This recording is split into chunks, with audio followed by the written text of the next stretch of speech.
टक टाइममा स्वागत छ म समा Thapa senior journalist newspaper end digital media consultant Jay Kumar Sharma स्वागत छ यहाँहरु दुवैजनालाई welcome Ms. Sharma, the Annapurna Express, the outcome is right here. What's your first take?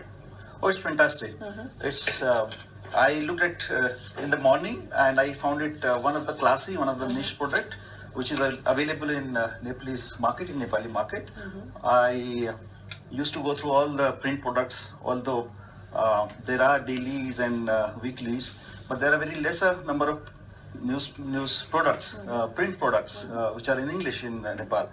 There are one or two which I like, I read regularly, but this I found one of the classy product, niche product. What makes this the Annapurna Express classy? Yeah. The classy word I deliberately used. Reason behind is now there are two school of thoughts in the world for print products especially. One is European American model, which is niche, clean, less colors, and another model is South Asian model, which goes with our lifestyle, that use more colors and use more news on page one and smaller, shorter, flashy, smaller, shorter news, page after page. So that is selling in South Asia, that's fine. But we were thinking, even in many countries, in Sri Lanka or Bangladesh or even in India, we were thinking, can we have a product which is cast between American and South Asian model? So this is the best product which has lesser colors and news which is not lengthy news, which is not very crispy short news. It's a cast between American and South Asian model. That's what I'm saying. So that's why look-wise, look and feel-wise, it's a classy product. And from the heart, it's a Nepali product. How important the look is, the aesthetic value of paper is in your sense? It's very important because first of all, we should know the audience, the reader whom we are targeting. Your product, your media product, be it newspaper, be it digital product, or be it your TV also, you should be very clear about your audience. So audience or reader for this paper is a niche reader who's upwardly mobile people, who are literate, who can read and write in English. So their choices, their lifestyle will be different. So product should cater to their needs. That it should be a classy product. I'd like to add one more question. You know, the online journalism is growing very rapidly with the growth of multimedia journalism. What's your view on print media? How long this will survive? Oh, that's a frequent question being asked across the globe, in fact. And when I'm in subcontinent, this is the question which is also being asked. Although in subcontinent we have very flourishing big newspaper brands which are still doing well. In India, which is in our neighborhood, IRS survey just released, IRS readership survey, and there we found a 14% jump in readership. 14% jump. There are pockets in the world where newspapers are still flourishing. In Middle East, newspapers are really doing well. In some of the upcoming economies in Africa, these are doing really well. In Nigeria, we worked on a few products. Can we relate these data in Nepal as well? Yes, it is. Your basic question was print products versus digital. I work for both, in fact, and I would say I still love reading newspapers. You know why? Because there is credibility. Secondly, there is ownership among the readers. I buy this product for 50 rupees in the morning and it is mine. Whereas if you go to websites, webmaster, editor can change anything anytime. So that credibility is lacking somewhere in the digital products. Secondly, it can be copied within no time. This cannot be copied within no time because then you have another edition tomorrow, which will come tomorrow or after a week. So credibility factor is still strong with newspapers. I think, Jay, can you talk a little bit about the distinct aspects of the Annapurna Express? For instance, there is an auto section, there are tech reviews. So what do you think is so unique about this product that you don't see in other products in Nepali markets? Yeah, that's true. What I went through the paper in the morning.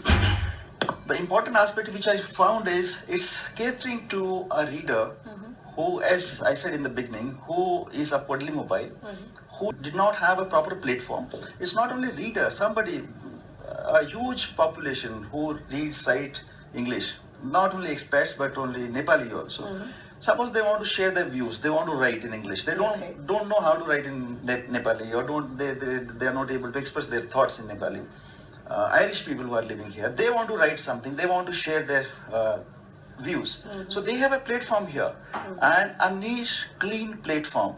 Now, what is distinct here is this paper I found, although this is the first edition I went through. This paper I found, it's a very good combination of long and short articles. There is a school of thought which says no, there should be long articles in newspapers. Another theory which is in South Asia, in Europe and America, everywhere, that reading time is going down day by day. Reading time is declining. Now in many of the countries, reading time for a daily paper has gone down to 7 to 8 minutes. Less than 10 minutes in the morning. So somebody will not get the courage to start reading a 1,000 word article. So that is one school of thought. Another school of thought says, hey, look, there is a market for longer pieces also. And this is a weekly product. And all weekly products across the globe are doing really well. You look at Sydney Morning Herald, you look at Fiji Sun, which we work for, you look at many other weekly products in Europe and America. This product has crisp stories, long stories, opinion pieces, because you cannot form an opinion in 50 words. You need 300 to 400 to 500 words. So there are good opinion pieces there. Plus, in the paper you have, which I was very impressed with, some of the sections, Kure, which was written by an expat. So we are giving platform to these aspects. Secondly, I was impressed with Spectrum. There is one section I gone through in the morning, Spectrum. Spectrum explains, it gives news, views, it gives views what you should listen in Kathmandu, what you should celebrate, your horoscope, your pastimes, Sudoku, identity, and somebody's long article. And there is a section which I was really impressed with was My Mobile. My Mobile is one section which is very popular among the youngsters. Youngsters are always they are on mobile. Even my daughter, my son, everybody is on mobile all the time. So there is a section, it's not news about mobile, it is something which you find on mobile. Maybe the most trending YouTube video, the most viewed Instagram photo. So we can say it's a compact package. It's a compact package. By looking at the first edition, where do you place Annapurna Express in terms of overall quality of the product?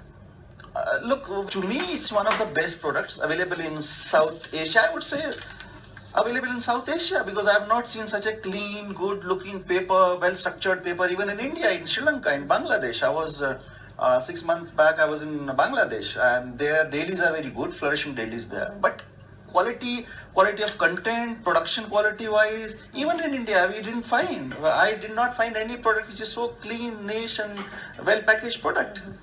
Do you fear the sustainability? Look, sustainability is an issue with every print product. It is not that print, that's a myth, that print is going down. Actually, print is not going down. Actually, number of print products are increasing. In many countries, they are increasing in 1,000 every year. In India, which is in our neighborhood. We have few readers, English readers, in comparison to Nepali broadsheet or Nepali dailies. But they are growing. They are growing. They are growing. And secondly, economy is growing. Nepal is not a small country. I mean, that's by incident, it's between two most populous countries in the world. But Nepal with 30 million population, it's bigger than Sweden, it's bigger than Sri Lanka, it's bigger than Portugal, it's bigger than Greece. So it's a big country, big population. 30 million is a big, good market. And where people are going out, economy is growing, lifestyle is improving, they want to have some international language papers or products. So this will cater to their needs. And sustainability, as you asked, sustainability is not an issue, because if paper or any product is accepted in the market, advertisers will follow, advertisements will come. Once paper is self-sustainable, its life will go on. There is no issue. Yeah. Sustainability, I can see this is a fine, sustainable product. So I come quickly move over to Mr. Sharma. If you could recommend one thing the newspaper industry would do differently, what would that be in your opinion, to sum up? Nepali newspaper industry? Yeah. Yes, I noticed there are too many print products in Nepal. We should not be termed as anti-establishment, pro-establishment, or anti-X country or pro-Y country. Media should always play a role to connect people, connect nations, connect communities, connect resources. So our role should be connecting people. Not we don't all the time. We don't have to be critical about everything. So that's my viewpoint. Is that What do we lack? What's your opinion? Nepal is a vibrant media. Nepali media is very vibrant media, what I've seen. But at times we, not only Nepal, but at times we go overboard. So we need to have some control. So that is good for country, that's good for people. And that's good for media as well. Thank you gentlemen for your time. Thank you. उहाँ हुनुहुन्थ्यो अन्नपूर्ण एक्सप्रेसका सम्पादक विश्वास बराल र senior journalist newspaper and digital media consultant Jay Kumar Sharma.